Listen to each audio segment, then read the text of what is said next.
आमदार विजयकुमार देशमुख यांच्या प्रयत्नातून रूपाभवानी मंदिराजवळील आरक्षित जागेवरती क्रीडा संकुल उभारण्यात येणार आहे। रूपाभवानी पुणे रोड लगत असलेल्या पर्ल गार्डनच्या बाजूला सुधारित विकास योजना आराखडा आरक्षण क्रमांक 3 आणि 4 असून शहराच्या मध्यवर्ती ठिकाणी 6 एकर जागा पालिकेच्या मालकीची आहे। या जागेवर अद्ययावत असं क्रीडा संकुल निर्माण झालं पाहिजे, याकरता केंद्राचा आणि राज्य शासनाचा निधी उपलब्ध करून घेण्यात येणार आहे। दरम्यान बुधवारी आमदार विजयकुमार देशमुख, उपायुक्त रवी पवार, नगर अभियंता सारिका अकुलवार, माजी नगरसेवक संजय कोळी, सिद्धू गुब्याडकर, राजाभाऊ गायकवाड, विजय कोळी आदींनी प्रत्यक्ष जागेवर जाऊन पाहणी केली।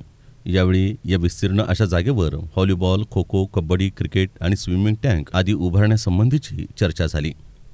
त्याशिवाय जागेच्या बाजूनं वॉल कंपाऊंड देखील घेण्याची सूचना करण्यात आली। त्या पद्धतीनं लवकरात लवकर असा DPR तयार करून तो राज्य शासन आणि केंद्रीय खेल मंत्रालयाकडे पाठवण्याचे आदेश पालिकेच्या प्रशासनास देण्यात आले।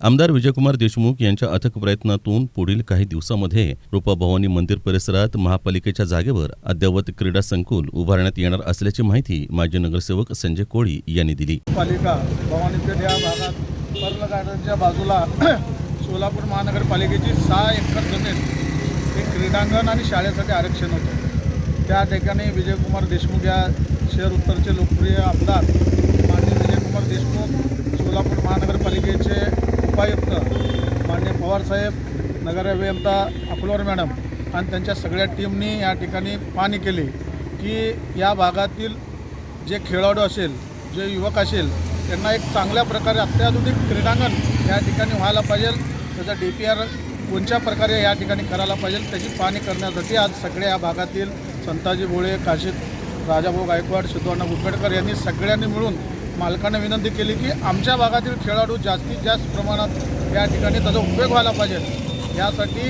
आज त्यांच्या सगळ्यांच्या उपस्थितीत ही DPR बनवण्याचं काम या ठिकाणी झालेलं आहे।